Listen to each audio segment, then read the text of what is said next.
네, 닭강정 33만 원어치 거짓 주문 사건이 인터넷상에서 급속히 퍼지면서 많은 사람들의 공분을 샀는데 알려진 것과는 달리 이 학교 폭력과는 무관한 대출 사기 일당의 횡포로 드러났습니다. 네, 또 한진그룹 총수 남매 간 경영권 분쟁이 본격화한 가운데 조원태 회장 모친 집에서 소란이 벌어졌던 사실이 알려져 파문이 커지고 있습니다. 이외에 사건, 사고 소식을 함께 짚어볼 텐데요. 김성수 변호사 모셨습니다. 어서 오세요. 네, 어서 오세요. 네. 자, 최근 온라인 크리스마스 이브 날이었나요? 그때 뜨겁게 좀 달궜었는데 33만 원 닭강정 거짓 주문 사건. 아마 많은 분들이 좀 기억하실 겁니다. 학교 폭력 가해자들이 저지른 일이라는 얘기가 있었는데 알고 봤더니 이게 불법 대출 사기단이 벌인 일이었다. 이런 내용이네요. 예, 제가 이 사건이 처음에 네. 이제 이슈화가 될 때 처음 게시글부터 봤었던 사건입니다. 네. 그래서 이 처음 게시글에서는 닭강정 업주가 글을 올렸는데 이런 조금 33만 원에 조금 이상한 주문이 있었고 그래서 배달을 갔더니 어머니께서 실제로는 아들이 시킨 것이 아니라 아들이 학교 폭력의 피해자였는데 그 친구들이 아들을 조금 이렇게 골탕 먹이기 위해서 좀 불편하기 위해서 시킨 것 같다라고 이야기를 해서 닭강정이 남아 있기 때문에 이 닭강정을 좀 나눠드리고 싶다. 어머니께서는 그 대금은 치러주셨지만 네. 그 닭강정을 전부 다 못 먹으니 다시 좀 돌려 가져가 달라라고 이야기했기 때문에 닭강정이 식었지만 가져가실 분들은 가져가라. 이렇게 하면서 이슈가 됐던 글입니다. 네. 네. 그래서 처음에는 학교 폭력 가해자 이런 굉장히 나쁜 사람들이 있느냐라고 해서 공분이 일어났던 것인데 이제 경찰에 그래서 이 업주가 이 33만 원 결제를 취소하고 본인이 이제 허위 주문을 해서 업무 방해를 당했다라고 해서 업무 방해죄로 고소를 하게 되는데 경찰에서 이 과정에서 이 경찰들이 실제로는 이 지금 주문을 한 사람들이 학교 폭력 가해자가 아니라 대출 사기 일당으로 보이고 이 대출 사기 관련해서 그렇지 않아도 수사를 진행하고 있는 상황이다. 이런 부분이 여론으로 알려지면서 네. 지금 조금 새로운 국면을 맞이하고 있는 상황입니다. 네, 그렇다면 말씀하신 이 대출 사기 일당에게는 어떤 처벌이 가능할까요? 네, 지금 현재 범행 수법이 정확하게 알려진 것은 아니지만 이 피해자 A 씨도 가담을 했던 것으로 알려져 있고 네. 피해자 A 씨의 이야기에 따르면 재직증명서를 위조하는 그런 과정이 있었다고 합니다. 네. 그래서 아마 실제로는 재직을 하지 않고 있는데도 불구하고 재직을 하고 있다고 해서 허위의 대출을 받는 이 작업 대출이라고 하는 그런 네. 대출의 좀 범죄 방법이었던 것으로 보이는데 이런 경우에는 우선은 사기 그리고 미수에 그쳤다고 하더라도 사기 미수로 처벌을 할 수가 있고 그리고 사문서를 위조한 혐의가 있다고 한다면은 사문서 위조 혐의도 발생을 할 수가 있습니다. 다만 이 피해자 A 씨가 현재 가담이 되어 있는 것으로 보인다라는 좀 언론의 보도가 있기 때문에 네. 만약에 가담이 있었다고 한다면은 그 가담의 정도에 따라서는 공범으로도 처벌이 될 수가 있는 데다가 만약에 이게 대출이 지금 미수에 그쳤으니까는 발생하지 않았다고 하지만 대출을 받은 경우라고 한다면은 이 민사적인 손해배상의 책임까지도 얻을 수가 있기 때문에 이런 부분 관련해서는 앞으로도 이런 작업 대출이 굉장히 좀 유해하다라는 부분이 알려지는 전환점이 되지 않을까 이렇게 생각이 되는 부분입니다. 어느 정도까지 그럼 가담이 돼 있어야 이게 좀 처벌이 되는 건가요? 우선은 이 작업 대출이라는 것이 예. 이 피해자분들이 굉장히 불법성이 크다는 것을 모르고 이렇게 좀 개입을 하는 부분인데 네. 실제로는 본인들도 어쨌든 본인이 대출을 받지 못하는 자격인데도 불구하고 대출을 받을 수 있다라는 것이고 어느 정도의 불법성이 들어간다는 것을 인지를 하게 됩니다. 그렇다면 그 인지를 하고 나서 재직증명서를 본인이 위조하는 것에 동의를 했다든지 가담을 했다고 한다면 그때부터는 공범으로 처벌이 될 가능성이 굉장히 높고 본인이 얻는 이익에 비해서 처벌되는 그 수치는 훨씬 더 높을 수가 있기 때문에 이런 부분 관련해서는 굉장히 주의를 해야 되는 부분이고 피해자 같은 경우에 보통 이렇게 본인도 불법을 저지른 경우가 있기 때문에 네. 말도 못하고 굉장히 이런 민사적인 책임을 크게 지게 되는 그런 상황도 있기 때문에 조금 더 주의가 필요한 사안입니다. 그렇군요. 그 닭강정 거짓 주문 사건과 비슷한 사건이 또 있는데 경찰이 이제 수사에 나선 상황인데 피해를 본 음식점이 경기도 광주시 태전동 일대만 4곳으로 피해액이 115만 8천 원. 닭강정 사건과 좀 비슷한 수법이었다고 하는데 어떤 연관성이 있을까요, 이건? 네, 지금 이 사건이 네. 방금 말씀하신 사건이 경기 광주시 태전동에서 27일 오후 3시경에 또 이런 그 업체 4곳에 총 115만 8천 원의 주문이 들어갔고 네. 한 업체의 사무실로 배달을 해달라고 했는데 이 사무실에 찾아갔더니 우리는 그런 주문을 한 적이 없다라고 해서 이 지금 업체들이 본인들이 업무 방해를 당했다 이렇게 이야기가 나오고 있는 상황인데 이 수법 자체가 동일하기 비슷하거나 유사하다고 볼 수 있기 때문에 연관성이 있을 수도 있지만 지금 닭강정 사건 같은 경우에는 경기도 이제 분당 네. 쪽이고 이거는 지금 경기도 광주시 태전동이기 때문에 그리고 이 수법 자체가 허위로 주문하는 것이 어려운 수법은 아닙니다. 그래서 연관성이 있을 수도 있지만 네. 아예 다른 업체나 뭐 다른 일당일 수도 있기 때문에 이 부분 관련해서도 조금 주의 깊게 보고 있는 그런 상황인 것으로 보입니다. 이런 상황들이 뭐 흔한 건가요? 그럼? 이게 허위 주문을 예. 한다는 것이 정말로 예를 들어서 친구를 골탕 먹이기 위해서 네. 개인들도 할 수가 있는 부분입니다. 본인 핸드폰으로 뭐 어느 집에 엉뚱한 집에 좀 이거 배달해 주세요라고 한 다음에 결제는 거기서 직접 치를 것입니다라고 하면 그 부분 업무 방해는 성립을 할 수가 있고 다만 이 경우에는 본인 핸드폰으로 했다고 한다면 뭐 당연히 피의자 범인을 찾기가 쉽기 때문에 처벌이 될 수는 있겠지만 굉장히 뭐 어렵지 않다고 볼 수 있고 또 특히나 본인의 명의 휴대폰이 아니라 뭐 대포폰, 소위 말하는 대포폰을 사용한다고 한다면 네. 잡기도 어렵기 때문에 굉장히 이런 좀 범죄 조직에서는 쉽게 생각할 수 있는 범죄의 방식이어서 이런 부분 관련해서도 어떤 안전장치가 있어야 되는 것이 아니냐 이런 이야기가 계속 나올 수밖에 없는 상황입니다. 그렇군요. 네, 닭강정 사건 함께 짚어봤고요. 다음 주제는 한진과 경영권 분쟁에 대해서 함께 짚어볼 텐데 이 한진그룹 남매 간 경영권을 두고 지금 갈등을 빚고 있는 상황에서 이 크리스마스 때 조원태 회장이 이 모친 집에서 소동을 벌였던 그 사건이 좀 문제가 되고 있더라고요. 사진을 보니까 좀 심각해 보이던데 왜 이런 소동이 벌어진 건지 한번 짚어주시죠. 우선은 뭐 정확하게 어떤 이유다라는 것은 밝혀지지 않고 뭐 이제 한 측의 주장만 있다고 볼 수가 네. 있는 부분인데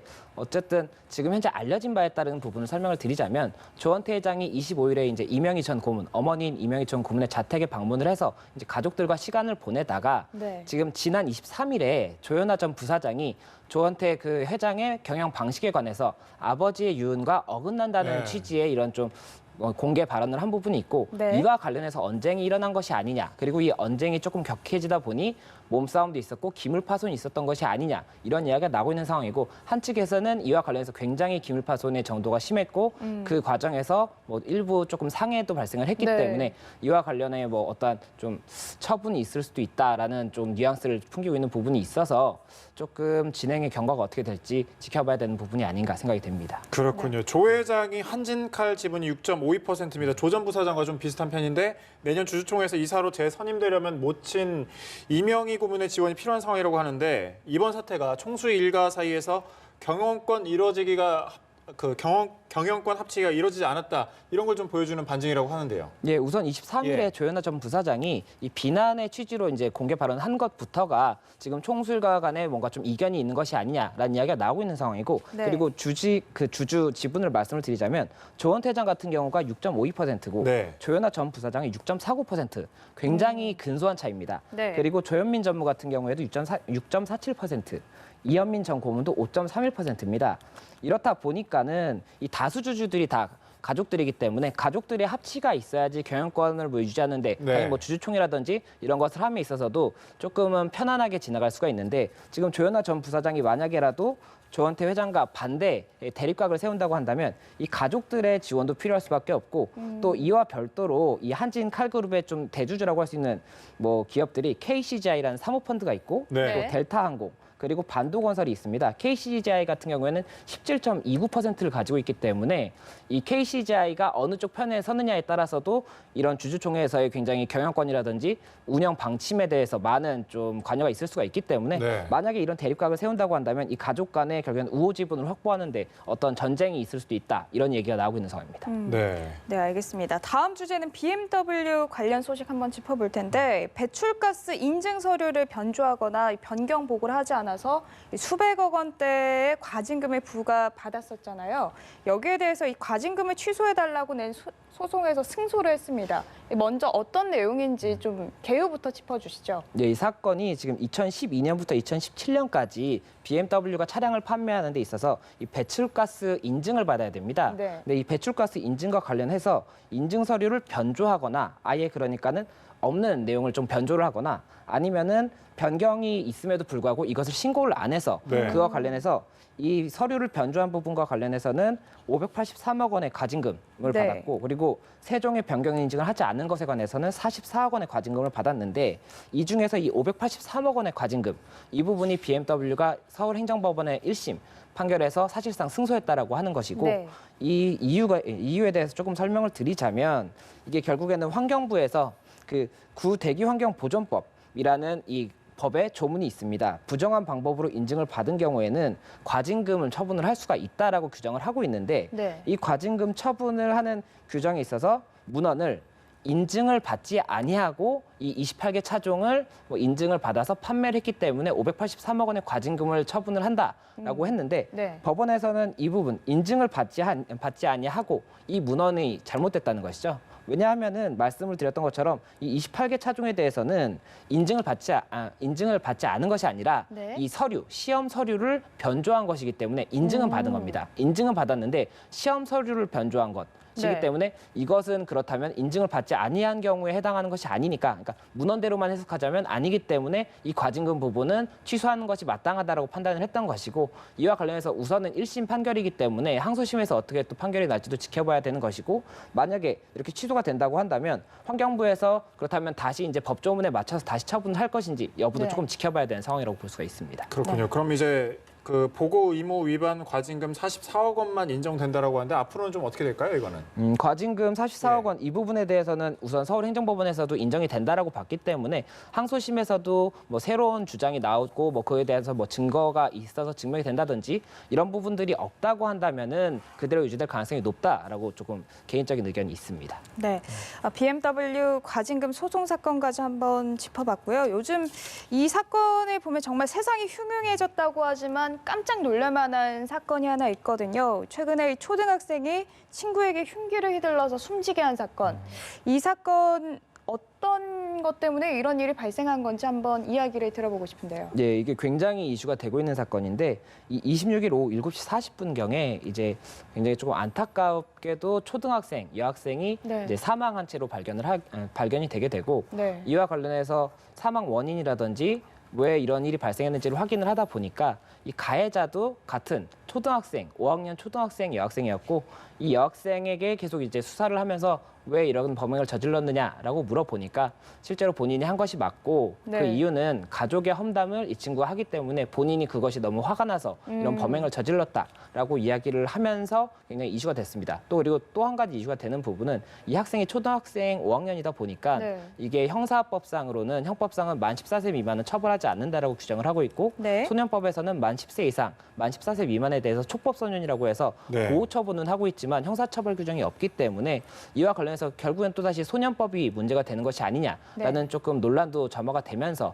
계속 이슈가 되고 있는 사안입니다. 그러니까 이 촉법소년에 해당해서 처벌이 어렵다는 소식이 전해지면서 특히나 좀 인터넷을 뜨겁게 달구고 있는데 소년 분류 심사원에 넘겨졌다고 하는데 이게 어떤 기관인가요? 이게 소년 분류 심사원이라는 것이 이 가정법원에서 이 보호 처분이라는 것이 이 소년에 대해서 어떤 처분을 하는 것이 가장 교정이라든지 당초의 목적에 부합하느냐를 판단을 해야 되는데 과학적으로 판단을 하기 위해서 소년 분류 심사원에 이런 과학적인 증명을 이제 요청을 하는 것입니다. 그래서 네. 뭐 심리적이라든지 환경적이라든지 이런 전문 지식을 가지고 있는 전문가들이 이 소년에 대해서 왜 이런 범행을 저질렀는지 그리고 이 소년의 성향이 어떻기 때문에 어떤 처분을 하는 것이 가장 적절한지에 관한 의견을 주면 가정법원에서 이와 관련한 부분을 참고를 해서 결정을 하게 되는 그런 절차이고 지금 이번 사건 같은 경우에 굉장히 중대한 사안이라고 볼 수가 있기 때문에 가정법원에서도 조금 더 신중을 기하기 위해서 분류심사원에 우선은 인치를 했다는 그런 소식입니다. 네, 어린 학생들이 저지르는 이런 범죄가 좀 생각보다 많이 심각하지 않을까 싶은 생각이 계속해서 드는데 이 촉법소년이 형사처벌을 받지 않는 현실에 대한 비판이 계속해서 나오고 있는데 촉법소년 또 한 번 이번에 그 기준을 갖고 좀 논란이 있지 않을까 싶은데요. 예, 이 소년법상 촉법소년도 문제고 또 그리고 촉법소년을 넣는 경우에도 이제 그 처벌의 상한선이 있기 때문에 계속해서 문제가 얘기가 나오고 있습니다. 이번 정권에서 청원만 해도 총 4번이나 소년법 개정이 필요하다는 이야기가 나올 만큼 문제가 많이 되고 있는데 이 촉법소년 같은 경우에 더 문제는 형사처벌 자체가 형법상에 아예 만 14세 미만은 처벌하지 않는다라고 규정을 하고 있기 때문에 이와 관련해서도 이 기준 자체를 좀 하한을 낮춰야 된다라는 이야기가 있고 상한을 낮춰야 된다는 이야기가 있고 네. 정부에서도 만 13세로 지금 이것을 낮추겠다라는 이야기가 나오고 있는 상황입니다. 다만 실제로 만 13세로 낮춘다고 하더라도 이 보호 처분 자체의 내용도 중요하다는 이야기도 나오고 있는 데다가 그 만 14세 이상 그러니까 촉법소년이 아닌 소년에 대해서도 지금 현재 계속해서 굉장히 좀 강력범죄가 다수 지금 알려지지 않은 강력범죄가 굉장히 다수 있기 때문에 이 부분 관련해서도 조금 더 많은 개정이 있어야 되는 것인데 아직까지도 이런 개정에 대한 움직임이 없는 것이 문제다라는 비난도 조금은 나올 수 있는 그런 상황이 아닌가 생각이 됩니다. 알겠습니다. 네, 알겠습니다. 지금까지 여러 사건, 사고에 대해서 김성수 변호사와 함께 이야기 나눠봤습니다. 고맙습니다. 고맙습니다. 감사합니다.